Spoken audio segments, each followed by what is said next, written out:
Bismillahirrahmanirrahim. Assalamualaikum warahmatullahi wabarakatuh. Menggunakan kita pada malam ini dengan baca Al-Quran Al-Fatihah. Auzubillahi minasyaitonir rajim. Bismillahirrahmanirrahim. Alhamdulillahi rabbil alamin. Ar-Rahmanir Rahim. Maliki yaumiddin. Iyyaka na'budu wa iyyaka nasta'in. ihdinas siratal mustaqim. صراط الذين أنعمت عليهم غير المغضوب عليهم ولا الضالين آمين. الحمد لله إن الحمد لله نحمده ونستعينه ونستهديه ونستغفره ونعوذ بالله من شرور أنفسنا ومن سيئات أعمالنا من يهده الله فلا مضل له ومن يضلل فلا هادي له أشهد أن لا إله إلا الله وحده لا شريك له وأشهد أن محمدا عبده ورسوله بعثه الله رحمة للعالمين هاديا ومبشرا ونذيرا بلغ الرسالة وأدى الأمانة ونصح الأمة صلوات الله وسلامه عليه وعلى جميع الأنبياء والمرسلين وعلى صحابته وآل بيته وعلى من أحبهم إلى يوم الدين أما بعد. قال الله تعالى في كتابه العزيز بعد أعوذ بالله من الشيطان الرجيم يا أيها الذين آمنوا اتقوا الله حق تقاته ولا تموتن إلا وأنتم مسلمون. Wahai orang-orang yang beriman, bertakwalah kepada Allah dengan sebenar-benar takwa dan jangan sekali-kali kamu mati melainkan dalam keadaan beragama Islam. Qala Allah Ta'ala aidan ya ayyuhallazina amanu ittaqullaha wa qulu qawlan sadida yuslih lakum a'malakum wa yaghfir lakum dhunubakum ومن يطع الله ورسوله فقد فاز فوزا عظيما. Wahai orang beriman, bertakwalah kepada Allah dan berkatalah dengan perkataan-perkataan yang baik, perkataan-perkataan yang benar. Yuslih lakum a'malakum, nescaya Allah akan mengelokkan, akan membantu memperbaiki amal ibadah kamu. Wa yaghfir lakum dzunubakum, dan Allah akan mengampunkan dosa kamu. Wa may yuti'illaha wa rasulahu, siapa yang mentaati Allah dan Rasul, faqad faza fawzan 'azima, maka sesungguhnya dia mendapat kemenangan yang besar. Subhanallahu azim. Semati sekali dari imam kita, seluruh yang berkuasa masjid, tuan-tuan, muslimin, muslimat, ibu yang dirahmati Allah sekalian. Pertama dan selama-lamanya seperti biasa, sama-sama kita memanjatkan setinggi-tinggi rasa syukur kita kepada Allah Subhanahu wa taala atas izin dan inayahnya serta taufik dan hidayahnya. Pada malam ini kita sama-sama dapat berada di masjid, bersolat berjemaah, kemudian kita dapat duduk dalam majlis tazkirah, majlis ilmu. Mudah-mudahan kita berada dalam majlis ini dilimpahi rahmat dan keberkatan daripada Allah Subhanahu wa taala. Alhamdulillah, kita hari ini kita tak ada di bulan Rejab. Bulan 13 Rejab ni, 13 Rejab, Syaban, Ramadan. Masuk bulan Rejab, sebenarnya para asatizah kita duduk ceritakan sebagai yang terdapat persiapan bahawa kita akan menyambut Ramadan Al-Mubarak. Sebab itu kita banyak amalan-amalan yang kita dituntut untuk kita buat pada bulan Rejab ni lah. Puasa, buat zikir, kemudian doa banyak. Semoga Allah Subhanahu wa taala mengampunkan dosa-dosa kita. Mana kita betul-betul kita masuk dengan Syaban, kita masuk dalam Ramadan nanti dalam keadaan kita kemudian Allah ampunkan segala dosa-dosa kita, insya-Allah. Tapi kita digalakkan banyak doa. Allah suruh daya imam suruh baca subuh. Cuma kadang-kadang mungkin dia terlupa sebab waktu bulan naik. Sekarang ni tak pernah baca Allahumma barik lana fi Rajab, masuk bulan Rajab baru baca. Kalau tu imam lupa tak apalah, kita baca sendiri kan? Allahumma barik lana fi Rajab Sya'ban wa ballighna Ramadan. Minta keberkatan di kita pada bulan Rajab ini, kemudian bulan Sya'ban. Kemudian kita mengharapkan kepada Allah Subhanahu wa taala mudah-mudahan kita sampai bulan Ramadan. Semua yang ada dalam rumah Allah ni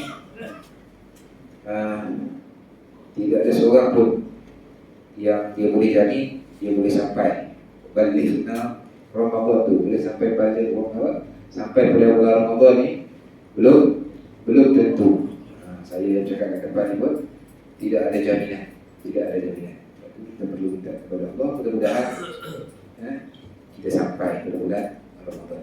Sebab ada sahabat-sahabat kita, rakan kita tuan-tuan yang tahun lepas dia sempat Ramadan, tahun ini dia tak sempat. Kita minta kepada Allah. Dan selain daripada itu, kita sama-sama lah buat persiapan. Seperti yang para asatizah kita selalu mengingatkan, buat persiapan dari segi ilmu, dari segi mental, fizikal, berkaitan hukum hakam dan sebagainya. Sebelum kita masuk pada bulan Ramadan, walaupun kita masuk Ramadan ni mungkin pada kita dah biasa kan? Tapi sebenarnya kita mengharapkan biarlah Ramadan yang kita akan tempuh ini, Ramadan ini dia lebih baik daripada Ramadan yang sebelum ini. Itu kita mengharapkan kepada Allah Subhanahu wa taala, insya-Allah. Mudah-mudahan kita sampai. Baik. Tuan dan puan yang dirahmati Allah sekalian, sebelum kita baca kitab kita ada mufrad, malam ini kita akan baca hadis ke-121. Hadis ke-121. Bab la yuzi jarah. Bab pada menyatakan jangan menyakiti hati orang. Baik, sebelum kita baca hadis ke-121 itu, terlebih dahulu saya ingin kongsi dengan tuan dan puan ibu yang dirahmati Allah sekalian. Apa kata Sayyidina Uthman bin Affan berkaitan dengan tanda-tanda orang bertakwa. Tanda-tanda orang bertakwa disebut dalam kitab Nasr Ibn Ibn, susunan yang ditulis oleh Imam Nawawi, Syekh Nawawi, Imam Nawawi Al-Battani. Dalam bab perkara 5, kita sebut 5 tanda orang-orang yang bertakwa. Apa kata Uthman bin Affan? Khamsun hunna alamatul muttaqin. Kita ada 5 perkara yang merupakan tanda orang-orang yang bertakwa. Ayat yang saya bacakan di peringkat awal permulaan tanya kuliah tadi, kesekian tadi disebut galakkan untuk bertakwa, kan? Bertakwa. Kita semua sudah maklum bahawa kemuliaan kita ini bergantung kepada tahap ketakwaan kita kepada Allah Subhanahu wa taala. Inna akramakum indallahi atqakum. Semua kita hafal ayat ini kan, sesungguhnya paling mulia inna akramakum indallah, sesungguhnya yang mulia di sisi Allah Taala daripada kamu ialah orang yang bertakwa. Orang yang bertakwa. Baik, kata Uthman bin Affan, dia kata ada 5 perkara yang merupakan tanda-tanda orang yang bertakwa. Tanda. Yang pertama, alla yujalisa illa man yuslihu din ma'hu wa yaghlibul fash wal lisan. Tidak bergaul dia. Seseorang itu dia tidak bergaul, tidak bercampur kecuali dengan orang-orang yang boleh memperbaiki ataupun yang boleh mengelokkan agama.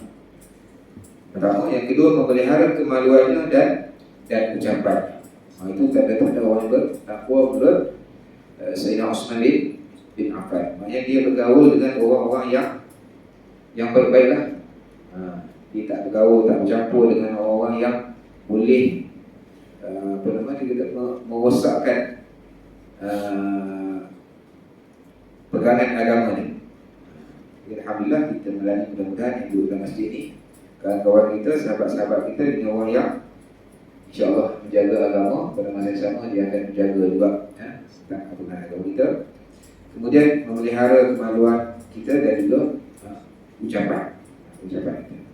Dia bergaul dengan orang yang cakap baik-baik lah, orang tak buat benda yang baik. Itu tanda-tanda orang bertakwa. InsyaAllah mudah-mudahan tanda yang pertama disebut Sayyidina Uthman ni ada pada kita, insyaAllah ada pada kita.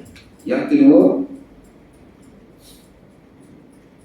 wa idza asabahu syai'un 'azim minad dunya yarahu wabala. Apabila dia mendapat sesuatu yang azim, yang besar daripada kesenangan dunia, dia dapat satu kebaikan, kelebihan dunia ni, kejayaan dunia yang besar ni, maksudnya dia menganggap ianya satu musibah, satu ujian. Ada orang dia bila dapat sesuatu yang hebat, kejayaan yang besar di dunia ni, dia kata itu satu kemuliaan. Menyebabkan dia sesombong, bongkar dan sebagainya. Kalau ada perasaan begitu, kalau menurut Syekh Osmani, maka dia tanda-tanda orang bertakwa itu tak ada pada diri dia. Orang yang bertakwa, apabila dia mendapat sesuatu yang hebat, kejayaan yang besar di dunia ni, dia rasa itu satu ujian yang dia perlu jaga, yang dia perlu pastikan kemenangan ataupun sesuatu yang didapat itu tidak menjadikan dia orang yang melanggar perintah Allah Subhanahu Wa Taala, tidak menjadikan dia orang yang jauh daripada Allah Subhanahu Wa Taala.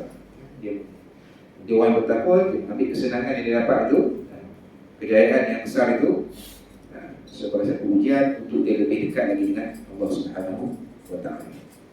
Di dalam kehidupan kita ni kita akan ada setiap orang dia akan dapat apa kejayaan sesuatu yang besar dalam hidup dia masa di dunia. Mungkin pangkat, mungkin jawatan, mungkin harta benda dan sebagainya. Baik. Yang ketiga, wa idza asabahu syai'un qalilun min ad-din yabtalama zalika. Apabila dia mendapat sedikit kenikmatan, dia dapat sedikit nikmat, yang tadi itu dia dapat nikmat yang besar. Yang ketiga ni, apabila dia mendapat sedikit kenikmatan daripada urusan agama, dia memandangnya sebagai keuntungan yang besar. Maknanya dia boleh datang solat berjemaah secara istiqamah di masjid. Kan? Dia dapat nikmat tu. Nikmat tersebut bukan semua orang dapat. Bukan semua orang dapat. Kan? Nikmat dia boleh bersedekah setiap hari secara konsisten, secara istiqamah, walaupun tak banyak. Itu merupakan satu nikmat. Dan dia rasa yang sedikit nikmat itu, dia rasa ya Allah, beruntungnya aku. Untung, dia rasa satu keuntungan yang besar. Hari ini dia boleh bantu seorang dengan bantuan yang sedikit, kan? Dia rasa itu satu kelebihan, satu keuntungan. Untung boleh buat baik. Boleh buat baik ini merupakan satu nikmat.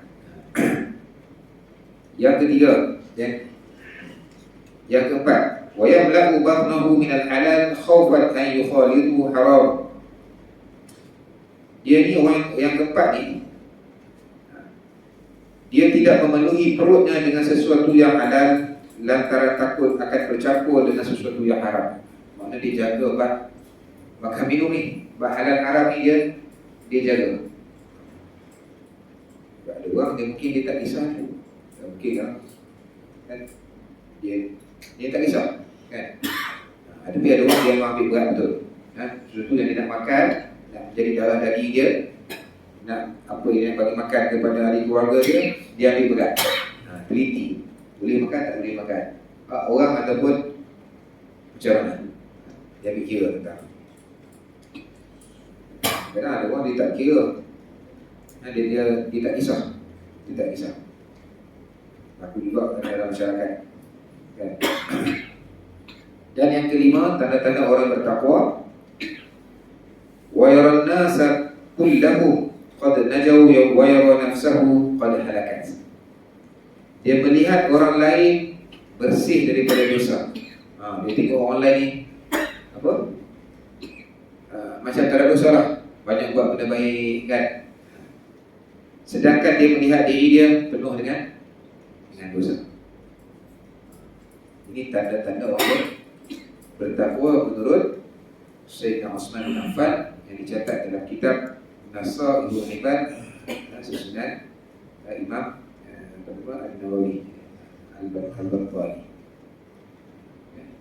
Itu sebagai mukadimah yang saya baca daripada kitab Nasaihul Ibad. Mudah-mudahan ada manfaat sedikit kepada umat tersebut. Baik, itu adalah mumpah dirahmati Allah sekalian. Kita sambung bacaan kita soal 121. Haddatsana Sulaiman, Daud Abu Rabi' qala haddatsana Ismail bin Ja'far qala haddatsana Al-Ala bin Abdul Rahman an abihi an Abi Hurairah radhiyallahu anhu anna Rasulullah sallallahu alaihi wasallam qala la yadkhulul jannah man la ya'manu jaruhu bawa'iqahu. Hadis ini hadis sahih. Daripada Abu Hurairah radhiyallahu anhu bahwasanya Rasulullah SAW telah bersabda, tidak akan masuk ke syurga bagi sesiapa yang jirannya tidak aman daripada gangguannya. Jiran kita rasa tak selesa dengan kita. Panjang tajuk hadis ni, banyak riwayat kan ya, minggu dah saya lagi kan duk cerita pasal jiran ni. Berdasarkan kepada riwayat ni, kata Nabi apa? Tidak akan masuk syurga orang yang yang jiran dia tu tidak rasa dizalimi, tidak aman, tidak senang dengan sebab kita. Ini kita kena tengok diri kita. Kita kena tengok diri kita. Kan? Adakah kita ni termasuk orang yang jenis mengganggu ketenteraman, mengganggu, buat zalim, menyusahkan jiran-jiran kita? Wallahu a'lam. Mudah-mudahan tidak ada dalam masjid kita pada malam. Kalau ada, muhasabah, taubat kepada Allah Subhanahu Wa Taala, perbaiki apa yang salah, perbetulkan apa yang salah. Sebab dia disebut tidak akan masuk syurga berkaitan dengan iman. Berkaitan dengan iman. Tidak sempurna iman kita apabila kita ni menjadi orang yang menyusahkan jiran-jiran kita, orang yang dekat dengan kita. Baik. Kita masuk bab yang ke-67. Bab la tahqiranna jaratun li jaratiha walau firsan syat. Bab pada menyatakan janganlah seseorang jiran meremehkan jirannya walaupun pemberiannya hanya kaki kambing. Kalau riwayat yang 120 yang last saya baca lepas ada minggu sebelum tu, hadis yang panjang tu, cerita apa, kaum wanita mesti mentaati suami. Riwayat yang panjang, walaupun riwayat tu dhaif, tapi disebut di sana ada kait dengan ada riwayat yang sahih. Disebut tentang bagi makan, masak kambing ni. Baik, bab yang ke-67 ni, hadis yang ke-122. Hadis ini hadis sahih. Haddatsana Ismail bin Abi Uwais qala haddatsani Malik an Zaid bin Aslam an Amr bin Mu'az al-Ashhali an jaddatihi annaha qalat qala li Rasulullah sallallahu alaihi wasallam ya nisa'ul mu'minat la tahqiranna imra'atun min kunna li jaratiha walau qura'u syatin muharram. Atau kama qala. Daripada Amr bin Mu'az al-Ashhali, daripada neneknya bahawasanya nenek telah berkata, telah bersabda Rasulullah SAW, wahai kaum perempuan yang beriman. Dia kata, wahai orang perempuan yang beriman, janganlah seseorang daripada kalian meremehkan jirannya walaupun pemberiannya hanya kaki kambing yang dibakar. Maknanya orang bagi kat kita apa? Kambing ada daging, ada isi kan. Tapi yang dia bagi kat kita tu kaki. Kita kata Allah kan. Kita orang apa? Meremehkan punya, memperkecilkan pemberian uang. Ada tak ada? Ini besar ada orang buat. Ada tahu? Tak ada lah kot. Orang bagi kat kita perkecilkan. Nak sebut sini bukan bersihkan kambing, kita bagi benda-benda yang mungkin pada kita alahai kan. Alahai itu maksudnya apa? Macam kita memperkecilkan, menangkan, meremehkan sebagainya pemberian orang lain. Ada tak? Allah Alam. Allah Alam. Kalau ada pun tak cerita kat orang kan. Kalau ada jangan tu. Sebab Nabi larang. Nabi larang. Kaki kambing ni sedap kan. Kalau kaki-kaki ni bakar ni kan.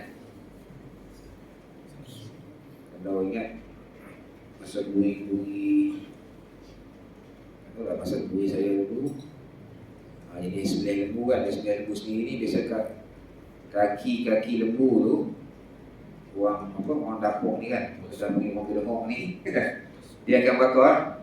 Yang buat sup yang tulang tu kan, kaki tu memang dia bakar, dia kikir habis. Tak tahulah sekarang ni ada tak ada lagi macam ni. Yang tu kalau ada catering tak jumpa lah kaki, confirm tak ada kan. Kalau kita sembelih lembu sendiri kot jumpa kaki-kaki. Baik. Jadi itu Nabi larang. Jangan kita memperkecilkan pemberian jiran-jiran kita. Ini masuk bulan puasa tadi ni. Kan? Masuk bulan puasa tadi. Budaya bersedekah dalam amalan masyarakat kita. InsyaAllah bulan puasa ni dia nampak menonjol kan. Terutamanya di kampung-kampung. Taman-taman pun sama. Kalau di taman-taman tu kita kena siap lah, kita kena tahu lah. Kalau masak hari ni, masak bagi lebih sikit.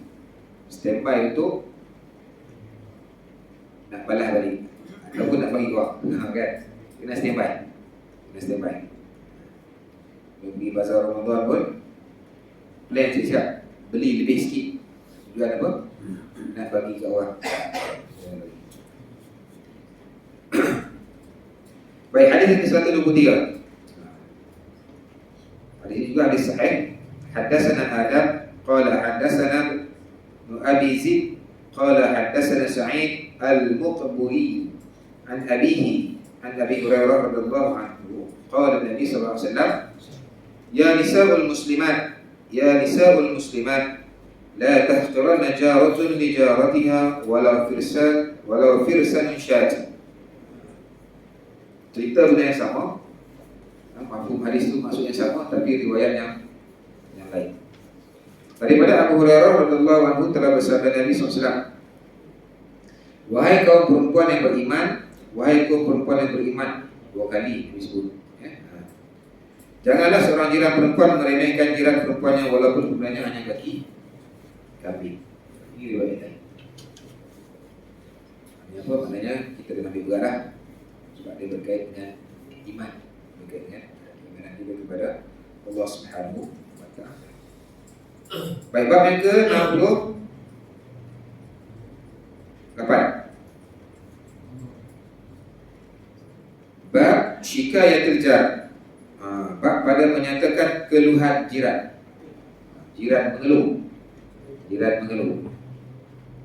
mengeluh sebab kita, ataupun kita mengeluh sebab jiran. Mengeluh ni mungkin komplain, mungkin kita rasa tak puas hati kan, kita rasa tak selesa.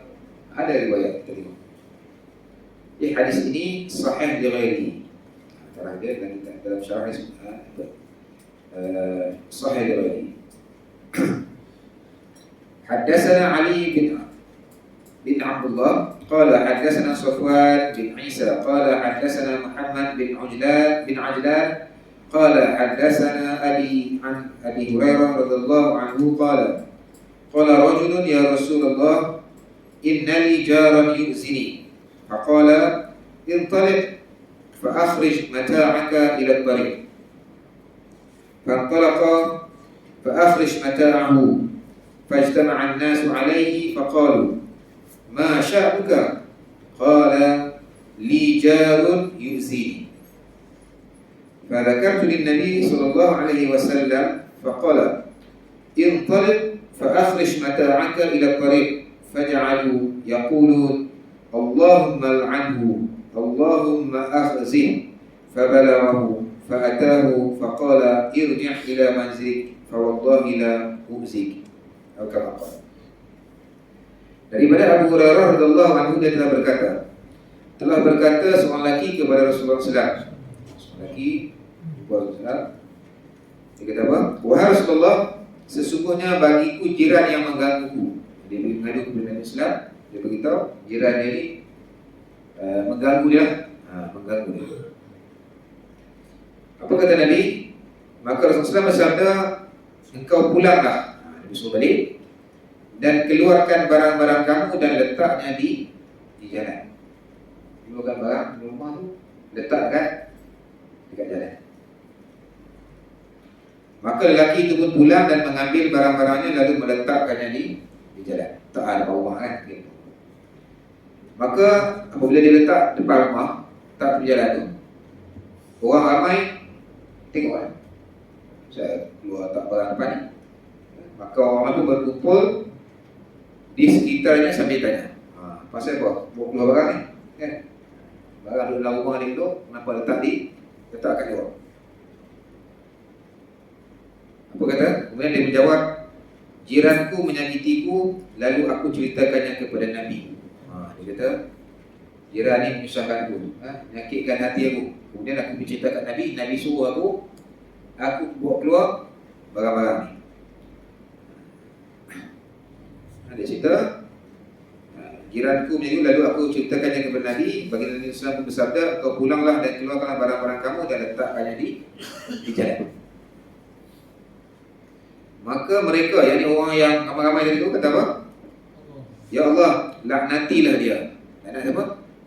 Jiran yang menyakiti jiran dia tadi tu. Ya Allah, hinakanlah dia. Lalu kejadian tersebut sampai kepada jiran tersebut. Orang tu kata duk maki. Orang kata yang tak elok lah kan. Duk maki dia, duk caci dia, duk hina dia tu, sampai ke telinga jiran dia. Maka dia pun segera menemuinya dan telah berkata, kembalilah engkau ke rumah kamu. Demi Allah, aku tidak akan menyakitimu lagi. Sebab perbuatan tersebut, dia rasa malu. Dia minta maaf, kemudian dia minta jiran tadi tu bawa masuk balik barang-barang dia dalam rumah, dan kemudian dia berjanji dia tidak akan menyakiti.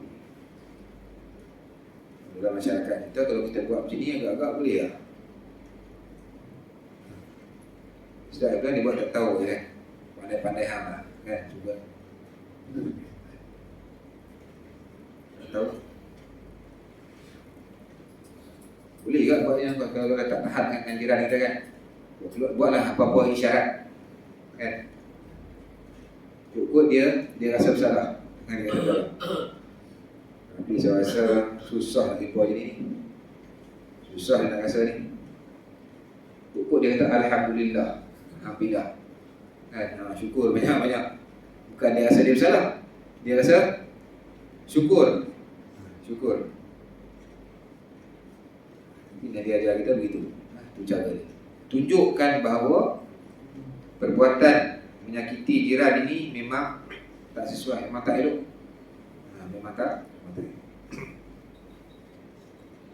Baik.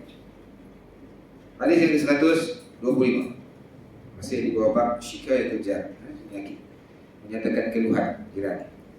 Haddatsana Ali bin Hakim al-Audi qala haddatsana Syarif an Abi Umar an Abi Yuhaifah qala syaka rajulun ila Nabi sallallahu alaihi wasallam jaruhu faqala ihmil mata'aka fadhahu 'ala at-tariq faman marra bihi yal'anhu faja'ala kullu man marra bihi yal'anhu.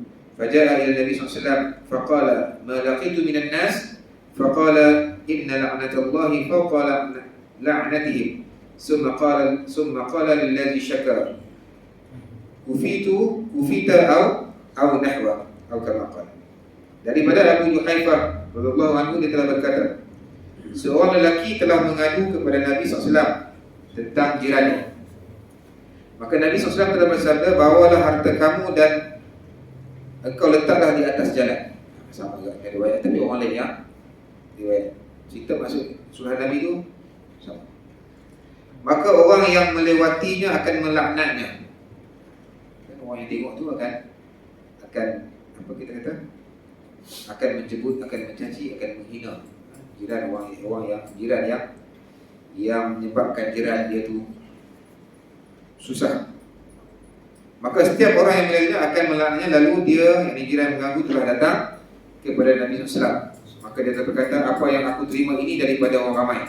Maka Nabi SAW bersabda, sesungguhnya laknat Allah itu adalah lebih di atas laknat mereka. Yang manusia duk marah itu kuat. Yang Allah laknat atas perbuatan kamu menyakiti jiran itu lebih berat lagi, lebih besar lagi berbanding dengan cacian, hinaan daripada orang ramai. Nabi kata itu. Sesungguhnya laknat Allah itu lebih di atas laknat mereka. Kemudian Nabi bersabda kepada orang yang mengadu, sudah cukup bagi kamu atau yang seumpama dengan dia. Mana cukup lah tu kan? Kan orang dah hina, orang dah caci, dengan hinaan orang itu, kamu akan berubah, akan berubah. Baik, jadi itu berkait dengan orang yang bila kita buat, orang lain boleh rasa risau dan menzalimi orang jiran kita ni, sehingga mana Nabi sebut Allah laknat. Ini bukan benda yang kecil, Sebab tu dalam bab ni kita kalau kita nak jaga hidup berjiran ni, kalau perbuatan ataupun tindakan jiran itu memang menyusahkan kita, bawalah bicara elok kan, supaya apa? Supaya kalau jiran terus melakukan tersebut, kita bimbang dia akan dilaknat oleh Allah Subhanahu Wa Taala lama. Sebab apa? Sebab dia perbuatan dia itu menyusahkan orang lain. Bicara elok. Hadis yang ke-126. Haddatsana Makhlad bin Malik qala haddatsana Abu Zuhair Abdurrahman bin Mawrah qala haddatsana al-Fadl yani ibni Mubashshir qala sami'tu Jabir yaqulu jaa rajulun ila Nabi sallallahu alaihi wasallam yasta'dihi ala jarihi fabaina huwa qa'id baina ar-rukni wal maqam idh aqbala Nabi sallallahu alaihi wasallam ورآه الرجل وهو مقاوم رجلا عليه ثياب بياض عند المقام حيث يصلون على الجنائز فأقبل النبي صلى الله عليه وسلم فقال بأبي أنت وأمي يا رسول الله من الرجل الذي رأيت معك مقاومك عليه ثياب بيض قال أقد رأيته قال نعم قال رأيت خيرا كثيرا ذلك جبريل عليه السلام رسول ربي ما زال يوصيني بالجاري حتى ظننت أنه جاعل له ميراثا. Daripada Al-Fadl yakni Ibnu Mubashir, dia telah berkata, aku telah mendengar Jabir radhiyallahu anhu berkata, telah datang seorang lelaki kepada Nabi SAW di mana dia mengadu tentang permusuhannya terhadap jirannya. Dia kata telah datang seorang lelaki, cerita daripada Nabi Jabir. Dia bercerita dia telah datang seorang lelaki kepada Nabi SAW dan dia cerita tentang dia dengan jiran ini ada masalah. Ketika dia yang lelaki itu duduk di antara di antara rukun Yamani dan makam Ibrahim. Rukun Yamani dan makam Ibrahim. Kat mana ni? Kat Kaabah tu kan? Kaabah. Ya, kalau kita pergi Mekah dan umrah ke, kita tawaf Kaabah tu, kita akan jumpa dia selepas Hajar Aswad tu ada pintu Kaabah kan, kita akan jumpa makam Ibrahim. Makam Ibrahim kan, itu dia di sebelah kan, sebelum Hijr Ismail tu dia pindah. Nama ingat gitulah. So dia disebut, dia nampak lelaki ni Ketika dia lelaki itu duduk di antara rukun Yamani dan juga Makam Ibrahim, tiba-tiba Nabi SAW datang. Dan lelaki tersebut telah melihat baginda menghadap seorang lelaki yang memakai pakaian putih di sisi Makam Ibrahim, di tempat yang biasa orang ramai mensolatkan para jenazah. Maka Nabi SAW pun tiba, lalu dia bertanya, demi ayah dan ibuku, wahai Rasulullah, siapakah lelaki yang telah aku lihat bersama kamu tu? Yang putih, yang pakai baju putih, yang berpakaian putih itu. Nabi SAW telah bertanya, apakah kau telah melihatnya? Dia bertanya dia, nampak tadi? Itulah. Lelaki itu jawab, ya. Nabi SAW bersabda, kau telah melihat akan kebaikan yang banyak. Mana satu kelebihan, sebab boleh dia nampak. Itu adalah Jibril alaihi salam. Yang ini utusan Allah. Sentiasa Jibril pesan kepadaku tentang hak jiran, sehingga aku mengira bahawasanya dia, yang Jibril, akan memberikan untuk jirannya harta pusaka, warisan. Ini kita dah baca yang awal tu dah disebut tentang berkaitan dengan hak jiran. Penting. Seterusnya, bab yang ke-69. Bab man azza jaruhu hatta yakhruj. Bab pada menyatakan orang yang mengganggu jirannya sehingga dia keluar. Hadis yang ke-127. Hadis ini sanadnya sahih. Riwayat ini mauquf. Mauquf ni dia berhenti kepada sahabat. Dia tidak ada qala Rasulullah, tak ada kata sahabat. Itu hadis mauquf. Haddatsana Isam bin Khalid qala haddatsana Arqat bin al-Munzir qala sami'tu yani Aba Amir al-Himsi qala kana Thawban radhiyallahu anhu yaqulu ma min rajulaini yatassaramani fawqa salasati ayyam fayahliku ahaduhuma famata wa huma ala dhalik min al-musaramah illa halaka jami'an wa ma min jarin yazlimu jaruhu wa yaqharuhu hatta yahmilahu dhalik ala an yakhruja min manzilin illa halaka. Bismillah. Sudah tahu.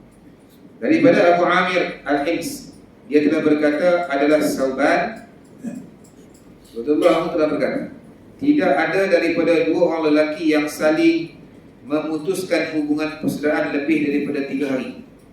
Daripada bergaduh ni kan, memutus persaudaraan, bergaduh, masa muka, tak bertegur siapa, lebih daripada 3 hari. Ya tasarama ni tu maknanya saling memutuskan hubungan. Maknanya apa? Dua-dua tu kata apa? Berkeras hati. Dua-dua keras hati. Dua-dua tak nak mengalah. Dua-dua pihak tak nak mengalah. Ada tak dalam masyarakat kita ni? Ada. Kan? Ego. Dia ni kata dia salah, kan? Dia pula kata orang tu salah. Dua-dua tak nak memaafkan, tak nak buat baik, tak nak baik sudah, tak nak. Dua orang lelaki yang saling memutuskan hubungan persaudaraan lebih daripada 3 hari, maka celakalah salah seorang daripada keduanya. Lalu mati keduanya atas sedemikian daripada putus hubungan, melainkan celaka keduanya sekali. Kalau dua-dua mati dalam keadaan berkeras hati untuk tidak menyambung semula hubungan persaudaraan ni, celaka bagi kedua-duanya. Nauzubillah. Dan tidak ada seorang pun yang menzalimi jirannya dan dia menyakitinya, yang perbuatannya tersebut membuat jirannya keluar dari rumahnya, kecuali dia pasti akan binasa. Banyak berat ni, berat kan? Kalau kita masa muka bermusuhan dengan jiran kita lebih daripada 3 hari. Wallahualam. Mudah-mudahan tidak ada.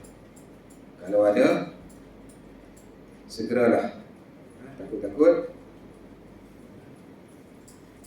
dia berkait dengan balasan yang tidak baik daripada Allah Subhanahu Wa Taala atas perbuatan kita yang tidak mau menyambung semula hubungan persaudaraan sesama jihad kita. Harap tak adalah tuan. Kadang-kadang ada boleh dengan sebab kecil, dengan sebab ya. Kalau sebenarnya itu kita nak kita dari sebelah sana saja. Sekarang untuk kita beri salam pada dia saja. Sebab kalau tak tegur, beri salam pada dia saja. Boleh. Dia apa dua cara sekalipun. Niat kita nak sambung balik. Nak ada hubungan yang baik balik. Sama ada salah ke, kita nak berjumpa ke, nak hantar WhatsApp ke, tidak ada masalah. Kalau diberikan kita dah mula.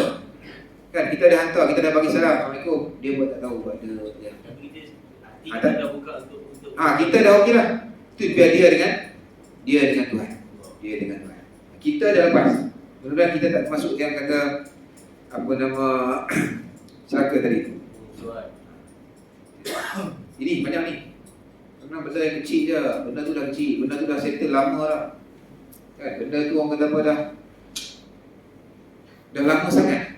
Tapi masih juga kita tak nak menyambung hubungan silaturahim itu, hubungan persaudaraan, hubungan baik dengan jiran kita. Oh ada. Saya sebut ni saya nampak ni. Wah. Mula-mula saya tak termasuk lah. Takut juga kita tak perasan. Kita rasa kita okey punya kita jadi orang yang tu kan. Alhamdulillah. Kalau macam kita boleh okeylah kita rezeki lebih kita kena ambil rumah kan. Jiran kita pun ada ambil rumah tapi kita dia rasa di rumah kita lagi cantik lagi dia. Macam mana tu? Dia ada ambil rumah. Kita pun ada ambil rumah lah. Tapi lepas rasanya dia rasa kita punya macam lebih sikit pada dia pula dah. Macam dia rasa sakit hati. Macam mana tu? Dia rasa lebih sikit. Kita kena tengok. Kita tiba berubah. Kita kena tengok. Kadang-kadang rasa lebih sikit tu perasaan biasa manusia. Dia jadi bukan dia niat nak musuh gaduh gitu tak. Kita tak tegur lah macam sombong lah macam. Okey. Kalau dia macam tu kita lah mula. Tanya pasal apa? Ada masalah apa? Kan sampai tak cakap, sampai tegur sisir motor, sisir kan. Kan kita keluar dia pun tak tahu buat dia kan. Time kita nak keluar dia masuk rumah, time hidup. Kita nampak ada hubungan yang tak baik tu. Kalau kita orang yang kita rasa macam tak apa tanggungjawab kita faham tentang nak menyambung hubungan baik dengan jiran ni, kita mula. Kita tanya. Kalau dia tetap juga, dia tak nak juga kan, itu serah dia kepada Allah Subhanahu Wa Taala. Yang penting kita lepas. Dan yang paling penting sekali kepada saya, jangan kita yang keras kepala tu. Kita mahir kaji malam ini. Jangan kita yang jenis keras hati. Orang nak buat baik dengan kita tapi kita tak mau. Kita tolak. Ada dalam masyarakat ada ni. Ada. Saya ingat kat tempat saya pun ada ni. Dah lama tu. Dia tak banyak sebab tak banyak apa pun, sebab pokok. Sebab pokok ya, pasu terlebih. Tanam pokok bunga, bukan bunga ni pokok mangga. Masuk rumah. Kan tak cakap dia kata. Bukan dengan dia. Sebelah tu. Mudah-mudahan kau dengar dia malam ni. Tiga sini dah ada orang tengok kan. Ubahlah. Okey mana tadi kita kat sini. 3 hari tadi. Jadi Islam menganjurkan kita apa? Menghilangkan sikap saling menjauhi diri daripada permusuhan dan juga pemutus hubungan. Jangan lebih. Terasa sikit-sikit sebagai manusia biasa tu biasa kan, bila ada berlaku sedikit salah faham dan sebagainya kan, itu manusia biasa ni, itu biasa kan. Tapi kita kena jaga jangan sampai lebih 3 hari. Ini kita dah sedia maklum kan. Semua dah faham dah ni. Jangan tak cakap lebih daripada 3 hari. Sebab Islam dia nak jaga. Sebab tu semangat Islam ni untuk menjaga kesatuan, keharmonian dalam masyarakat. Itu bila kita baca tentang ini, kita berbetulkan diri kita. Kita tengok diri kita. Kalau setiap orang dia saling nak membetulkan diri masing-masing, insya-Allah kita hidup dalam masyarakat ni akan harmoni, akan lebih baik insya-Allah. Baik, sekolah sekadar tu dulu. InsyaAllah cuma minggu depan tak ada lagi saya lagi. Minggu depan saya di Sri Menanti. Tak sempat balik tu. Di Sri Menanti Kuala Pilah. Ada program sana. Subuh-subuh dah gerak di sini. Tidak sempat. Jadi kita akan tunggulah selepas minggu depan. Kita akan masuk bab yang ke 70, iaitu bab jar Yahudi, bab pada menyatakan jiran orang Yahudi. Tak banyak ni, satu dua lagi, lepas tu kita akan ambil lah. Kita akan sambung bab buat baik dengan janda. Di dua hadis, dua bab, kita akan sambung. Ni kena datang ni. Haji rumah senyum. Ada. Saya baca ikut ni, kita baca ni. Jumpa kita baca. Dia punya banyak riwayat-riwayat ni kan. Kalau kita tak hafal pun tak apa, yang paling kurang kita dengar. Punya ada hadis, ada riwayat-riwayat tetap ada. Kalau punya banyak riwayat tentang jiran ni. Banyak hubungan kita dalam bermasyarakat ni. Islam bawa garis panduan yang sangat jelas. Banyak garis panduan yang telah dijelaskan oleh agama kita. Cuma kita saja memang kena ikut ataupun tidak dalam garis panduan tersebut. Wallahu a'lam. Yang baik daripada Allah, yang mana kuasa semua datang daripada diri kita sendiri. Mudah-mudahan apa kita masih pada malam ini memberi manfaat kepada diri saya dan kepada perempuan yang saya kasih sekalian. Auzubillahi minasyaitonirrajim. Bismillahirrahmanirrahim. Alhamdulillahil alamin. Wassalatu wassalamu ala Rasulillah wa ala alihi washabbihi ajma'in. Allahumma ij'al jam'ana hadza jam'an marhuma wa tafarraqna min ba'dihi tafarraqan mubaraka wa ma'suma. Amin. Allahumma arinal haqqa haqqan warzuqna ittiba'ah wa arinal batila batilan warzuqna ijtinabah. اللهم ربنا آتنا في الدنيا حسنة وفي الآخرة حسنة وقنا عذاب النار.